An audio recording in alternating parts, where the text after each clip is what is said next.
드립니다. 오늘도 예배하는 여러분들 환영하고 사랑하고 축복합니다. 우리 옆에님과도 한번 인사하겠습니다. 사랑합니다. 축복합니다.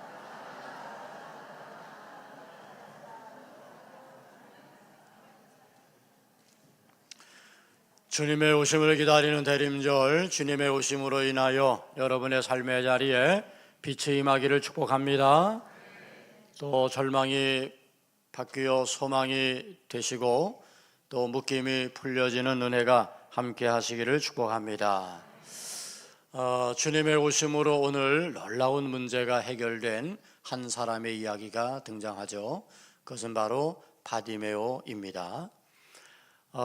오늘 성경에 보면 바디메오는 보지 못하는 맹인이었고 그리고 거지였다 이렇게 되어 있어요. 그런데 그가 처음부터 보지 못한 것은 아니고 또 처음부터 거지는 아니었던 것 같아요. 왜냐하면 바디메오라고 했는데 바는 아들이라는 뜻이고 디메오는 그 부친의 이름입니다. 그러니까 디메오의 아들인 거예요. 그러니까 부친의 이름이 불려졌다라고 하는 것은 그래도 어느 정도 명망을 갖고 있는 그런 집안이었다는 것을 알 수 있죠. 그러니까 이 바디메오는 그래도 좀 부유한 가정에서 그렇게 이제 살았습니다. 그런데 어찌된 일인지 그가 맹인이 되었어요. 아마 어떤 사고를 당했는지 아니면 질병 때문이었는지는 알 수 없지만 그는 보지 못하는 맹인이 되었고 뿐만이 아니라 그래도 그 지역에 유지로 아버지가 계실 때에는 괜찮았는데 아버지가 아마 돌아가고 그리고 집안이 망하고 이제는 경제적인 그 어떤 것도 그를 도와줄 수 없으니 그는 구걸을 하며 살아갈 수밖에 없는 그런 신세가 되어지고 말았죠. 육체적으로도 고통이고 또 여러 가지 모든 상황을 볼 때에도 완전한 절망이고 더군다나 당시의 유대인들에게는 그런 것이 있었어요. 그가 보지 못하게 된 것이 누구의 죄 때문인가? 그래서 요한복음 9장에 날 때부터 태어나면서부터 소경된 사람이 있었는데 제자들이 예수님께 묻기를 누구의 죄입니까? 그 자신의 죄입니까? 아니면 그 부모의 죄입니까? 그러니까 이런 문제가 있으면 그 문제를 죄로 여겼다는 거죠. 나병은 하나님의 징계를 받은 천벌이었다 이렇게 생각하는 거예요. 그러니 지금 이 바디메오가 보지 못하는 맹인이 된 것도 유대 사람들이 볼 때는 저가 큰 죄를 지었기에 하나님이 진노하셨을 거야. 그러니 그 따가운 시선이 얼마나 힘들었겠습니까? 육체적으로도 힘들고 또 마음으로도 힘들고 심리적인 상처도 얼마나 컸겠어요. 그렇게 힘겨운 시간을 보내는 이 거린 바디메오의 그 삶의 자리에 주님이 찾아오십니다. 오늘 성경을 보면 예수님께서 갈릴리에서 예루살렘으로 가는 길에 여리고를 지나시는 이야기입니다. 근데 굳이 갈릴리에서 예루살렘으로 갈 때 여리고를 지나갈 이유가 없어요. 왜냐하면 여리고는 굉장히 험악한 지역이고 그리고 우리가 사마리아인의 비유를 통해서도 알 수 있지만 거기는 강도가 출몰하는 지역이에요. 어떤 봉변을 당할지 모르는 위험한 길을 굳이 갈 필요가 없어요. 그런데 예수님이 그 여리고로 가셨단 말이죠. 왜 그랬을까요? 그냥 여리고로 가셨을까요? 아니요. 예수님은 지금 베드로를 이 바디메오를 찾아오시는 거죠. 예수님께서 이 길을 택하신 이유는 바디메오를 만나기 위해서였을 겁니다. 여러분, 대림절은 찾아오시는 주님을 맞이하는 절기입니다. 이 땅에 불행한 삶, 불쌍한 영혼들을 위해 찾아오시는 주님이 대림절에 오시는 주님이에요. 주님은 지금 이 땅 가운데 어두운 자리, 절망의 자리, 죽음의 자리, 또 질병과 아픔의 자리에 찾아오시는 겁니다.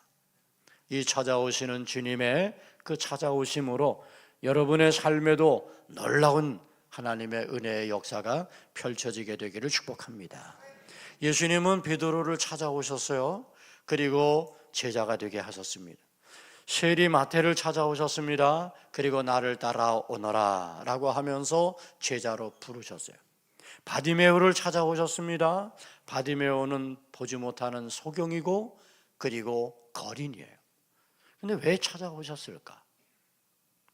어찌되었든 찾아오신 그 주님으로 인하여 바디메오가 모든 그 캄캄한 세계에서 빛을 보는 광명한 세계로 나올 수 있었고, 그가 구질구질하게 돋고 있었던 이 인생의 그 참 거렁뱅이 같은 그런 인생을 그는 떨쳐버리고 그리고 주님을 따르는 인생이 될 수 있었다는 거죠.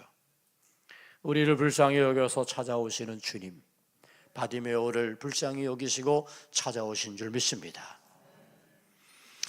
예수님을 따르는 사람들을 보면 크게 두 부류예요. 제자의 부류와 무리입니다.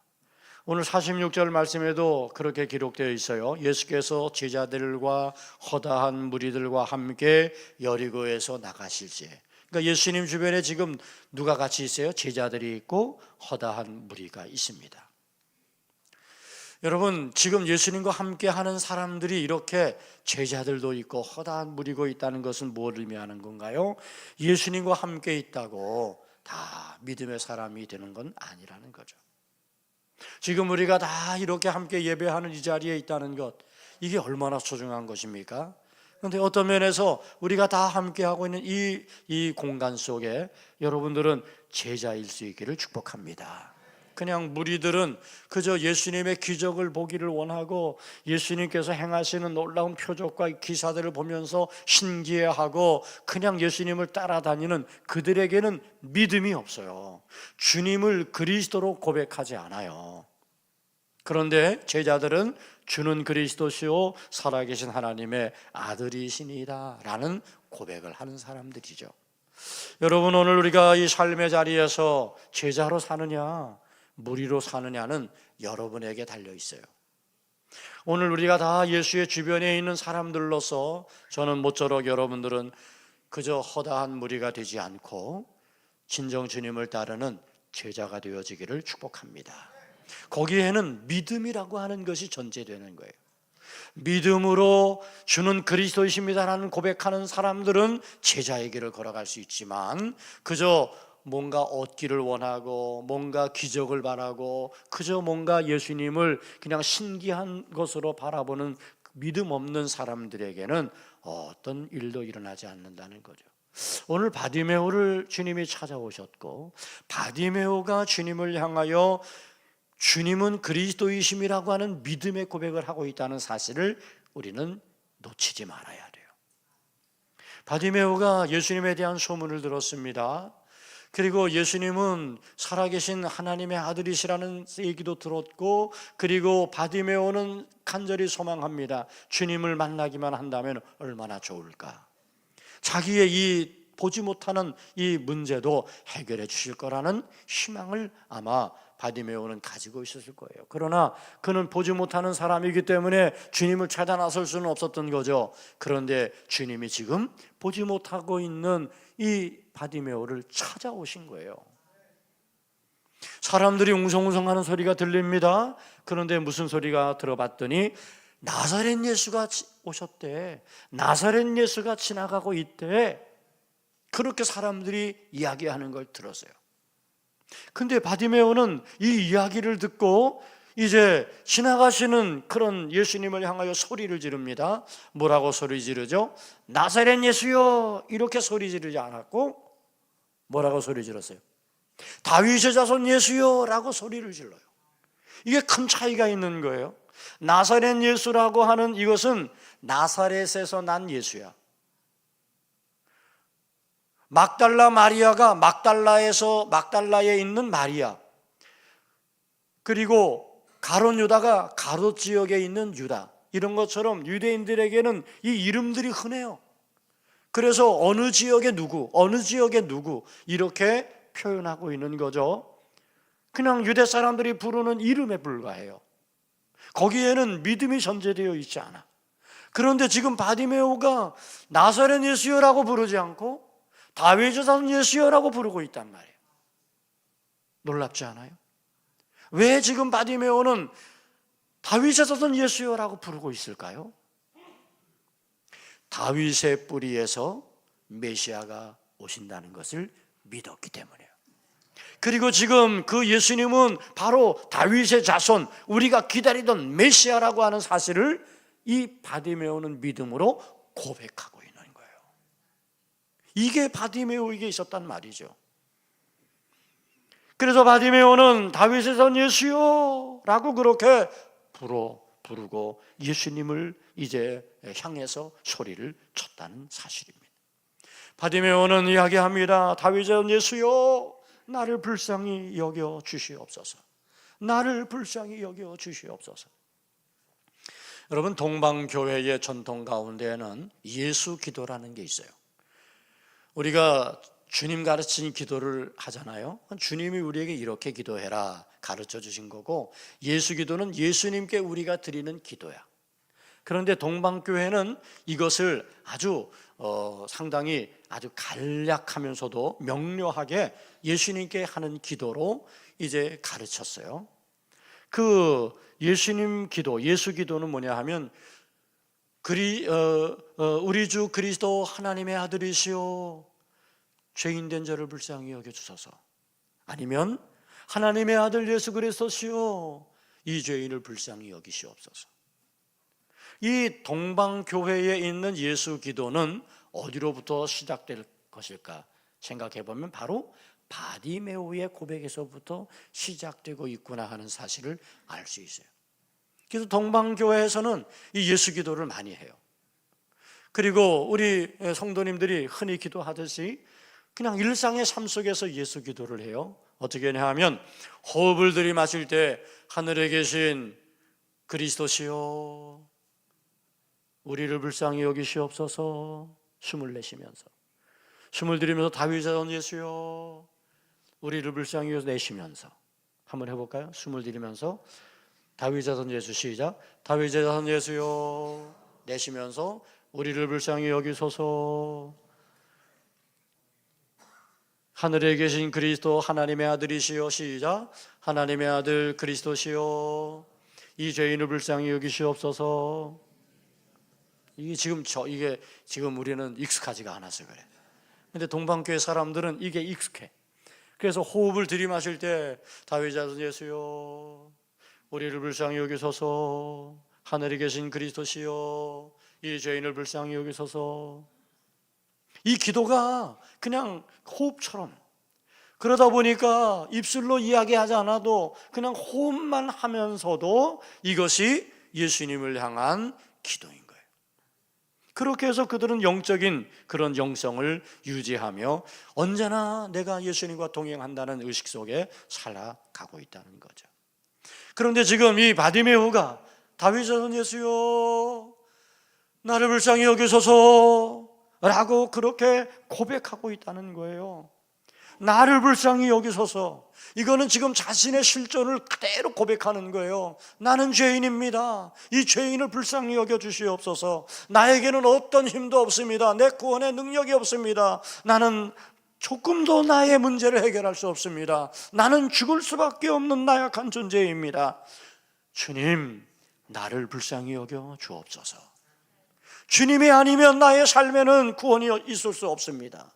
이걸 지금 바디메오가 이 짧은 그 기도문 속에 다윗의 자손 예수여, 나를 불쌍히 여기소서 그렇게 부르짖고 있다는 거예요. 여러분, 하나님은 우리의 부르짖음을 들으시고 우리에게 긍휼을 베풀어 주시는 하나님이신 줄 믿으시기 바랍니다. 하나님은 긍휼이 많으신 하나님이에요.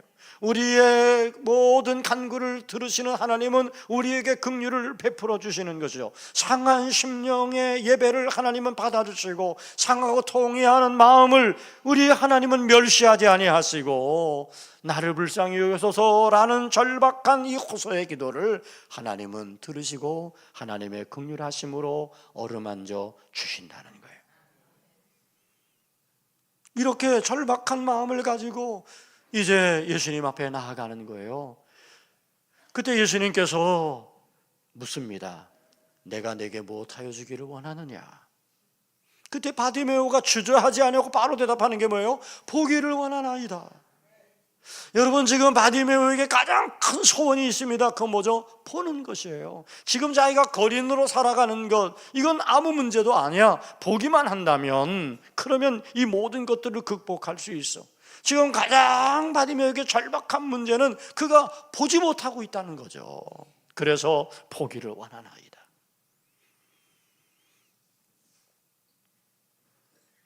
여러분, 믿음은 주님을 향해 구하는 겁니다. 저를 불쌍히 여겨 주옵소서. 우리가 이렇게 믿음으로 구할 때 우리 주님은 그 부르짖음에 주목해 주시는 거예요. 그리고 긍휼이 많으신 하나님은 우리가 부르짖는 그 기도에 응답해 주시는 줄 믿습니다. 내가 내게 무엇하여 주기를 원하느냐?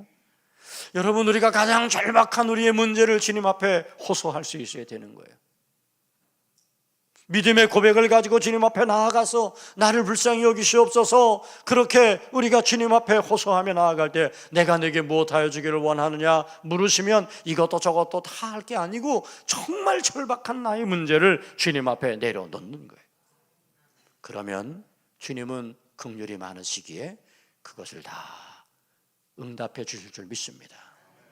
바디메오가 예수님 앞에 나아갈 때 어떻게 나아갑니까? 바디메오는 겉옷을 내버리고 주님 앞에 나아갔다고 했습니다. 맹인이 겉옷을 내버리고 뛰어 일어나 예수께 나아오거늘. 여러분, 바디메오가 지금 예수님을 향해 나아가는 거예요. 그런데 겉옷을 내버렸습니다. 여러분, 당시에 가난한 사람들에게 겉옷이라고 하는 것은 남다른 가치가 있는 거예요. 가난한 사람들에게 겉옷은 이불과도 같은 거예요. 겉옷이 없으면 추워서 잠을 잘 수 없는 거예요. 그래서 신명기 24장 17절에서는 과부의 겉옷을 전당 잡지 말라 그랬어요. 너는 객이나 고아의 송사를 억울하게 하지 말고 과부의 옷을 전당 잡지 말라. 왜? 그 옷은 생명과도 같은 거야. 출애굽기 22장에서는 만일 이웃이 옷을 전당 잡거든 해가 지기 전에 그에게 돌려보내라. 그만큼 이 팔레스틴 지역에서의 이 옷은 중요해요. 겉옷이 없으면 일교차가 큰 이 팔레스틴 지역에서 밤이 심각한 문제가 될 수 있습니다. 바디메오의 겉옷도 마찬가지 아니겠어요? 겉옷은 그가 자기의 삶을 지탱할 수 있는 중요한 재산 같은 거고, 잠잘 때에는 이불이 되어줬고, 비가 올 때에는 우비같이 사용하였고, 그거를 딴에 밑에 깔아서 담요처럼 썼고, 이 겉옷은 그에게 모든 것이었어요. 그가 생존하는 것을 위해서 필요한 모든 것. 이 겉옷을 얼마나 이 바디메오가 의지했겠습니까? 그런데 이 겉옷을 어떻게 해요? 내버리고 예수님께 나아갔단 말이에요. 여러분, 바디메오에게 있었던 믿음이 예수님이 찾아오셔서 만나주시고, 그리고 그가 예수님이여 다윗의 예수여 나를 불쌍히 여소서라고 그렇게 부르짖고, 그리고 다윗 주님 앞에 그가 나아갈 때에 자기가 걸치고 있었던 겉옷을 내던졌다는 것. 여러분, 이것은 큰 의미가 우리 가운데 있는 거예요. 영적인 의미로 생각해 본다면 지난날에 가지고 있었던 세속의 옷들, 욕망의 옷들을 벗어던진 거예요. 불평과 불만의 옷을 벗어던진 거예요. 좌절과 절망의 옷을 벗어던진 거예요. 내 마음속에 염려와 근심으로 가득 찼던 그 옷을 벗어던져버리는 거예요. 옛사람을 벗어버리고, 그리고 죄와 악한 습관의 옷을 벗어버리는 거예요. 여러분, 예수를 믿고 산다는 게 뭡니까? 만일 우리가 예수 믿고 산다고 하면서도 여전히 인간의 정욕과 욕심에 옷을 입고 산다면, 생각과 행동에 믿지 않는 사람과 별로 큰 차이가 없이 세속의 때가 찌들어 냄새나는 데 불구하고 그것을 여전히 걸치고 산다면 어떻게 우리가 예수 믿는 사람이라고 할 수 있겠습니까? 바디메오가 겉옷을 내버렸다고 하는 것, 이것은 큰 우리들에게 의미를 주는 것. 바울은 에베소서에서 이야기합니다. 너희는 유혹의 욕심을 쫓아 썩어져가는 구습을 따르는 옛사람을 벗어버리라. 그리고 너희가 심령이 새롭게 되어 하나님을 따라 의와 진리의 거룩함으로 지으심을 받은 새 사람을 입으라. 사랑하는 여러분, 바디메오가 겉옷을 내버리고 예수에게로 나아갔다는 것, 여러분 이제 그에게는 새로운 신앙의 세계가 시작되고 있는 거예요. 캄캄한 암흑의 세계에 묶여 있었던 삶이, 불행했던 이제 삶에 묶였던 그 바디메오가 이제는 빛의 세계로, 그리고 행복의 세계로, 볼 수 있는 세계로 나아가게 되었다는 거예요. 바디메오는 기적을 경험합니다. 예수님께서는 가라, 내 믿음이 너를 구원하였느니라 선언하십니다. 그 즉시 바디메오의 눈이 열렸습니다. 보지 못했던 그가 이제는 보게 된 것입니다. 믿음이 너를 구원하였다, 믿음이 너를 살렸다는 겁니다. 여러분, 오늘 우리에게 바디메오와 같은 주님은 그리스도십니다, 다윗의 예수여라고 부르는 그런 믿음의 고백을 가지고 주님 앞에 나아간다면 우리의 믿음에도 그런 하나님의 놀라운 역사가 나타나게 될 줄 믿습니다. 공동번역에서는 이것을 어떻게 번역하면, 가라, 내 믿음이 너를 살렸다. 믿음은 살리는 거예요. 여러분 안에 있는 믿음이 여러분을 살리는 거예요. 여러분 안에 그 믿음이 있게 되기를 축원합니다. 여러분의 가정 안에 있는 믿음이 여러분의 가정을 살리는 거예요. 여러분 자녀에게 있는 그 믿음이 여러분의 자녀를 살리는 거예요. 우리 교회 안에 있는 이 분명한 신앙 고백과 믿음이 이 교회를 살리게 되는 줄로 믿습니다. 우리 안에 그러므로 흔들리지 않는 주님은 그리스도이십니다 라는 그 분명한 고백이 흐려지지 않아야 될 줄로 믿습니다. 오늘 성경의 마지막은 이렇게 장식하고 있어요. 예수께서 이르시되 가라, 네 믿음이 너를 구원하였느니라 하시니 그가 곧 보게 되어 예수를 길에서 따르니라. 시력을 회복한 바디메오는 예수님을 길에서 따랐습니다. 길에 죽치고 앉아서 구걸하던 이 바디메오가 이제는 겉옷을 벗어 던지고 그 길에서 주님을 따르는 사람이 되었습니다. 주님을 따랐다라고 하는 건 그가 제자가 되었다는 겁니다. 베드로가 배와 그물을 버려두고 예수님을 따랐던 것 같은 것입니다. 마태가 세관에서 예수님을 따랐던 것과 같은 것입니다. 바디메오가 지금 예수님을 찾아오신 예수님을 만나서 그 문제가 해결된 것으로 끝난 게 아니라 그는 주님을 따르는 삶으로 나아가게 되었다는 사실입니다. 바디메오의 믿음은 고친 것으로 끝난 게 아니란 말이에요. 순종하는 인생으로 이어지게 되었다는 겁니다. 신실한 믿음의 사람은 내 문제 해결됐다고 끝내는 사람이 아니라 그것으로 인하여 그리스도의 제자가 되어 살아가는 사람인 줄로 믿습니다. 1세기 교회 기록에 의하면 사역자의 이름 가운데 많은 사람들이 있겠지요. 그 중에 바디메오라는 사람을 발견하게 됩니다. 성경 주석가들은 그가 오늘 본문에 등장한 이 바디메오일 거라고 이야기합니다. 바디메오는 눈을 뜬 다음에 예수님의 제자가 되어서 이렇게 제자로서의 신실한 삶을 살았다는 이야기죠. 대림절, 기다림의 절기입니다. 무엇을 기다리나요? 구원자이신 우리 주님을 기다리는 거예요. 어두움의 자리, 절망의 자리로 찾아오시는 주님을 기다리는 거예요. 주님을 만남으로 말미암아 바디메오가 눈을 뜨고 겉옷을 내버리고 주님을 따르는 그런 삶을 살았던 것처럼 우리가 그런 삶을 살기를 원하기에 지금 우리를 찾아오시는 주님을 기다리는 거예요. 내 절망의 자리, 고통의 자리, 묶임의 자리로 찾아오시는 주님을 이제 여러분들이 다 만나서 바디메오가 겉옷을 내버리고 주님을 따르고 그리고 신실한 주님의 제자로서의 삶을 살았던 것처럼 이제 사랑하는 성도 여러분들도 겉옷을 내버리고 주님을 따라가는 제자가 되기를 축원합니다. 기도하겠습니다. 좋으신 아버지 하나님, 찾아오시는 주님을 기다립니다. 절망과 고통과 묶임의 자리에서 헤매이는 우리들을 긍휼히 여기시고 찾아오시는 주님, 그 주님을 만날 때 우리가 주님은 그리스도십니다라는 믿음의 고백을 할 수 있게 하여 주옵소서.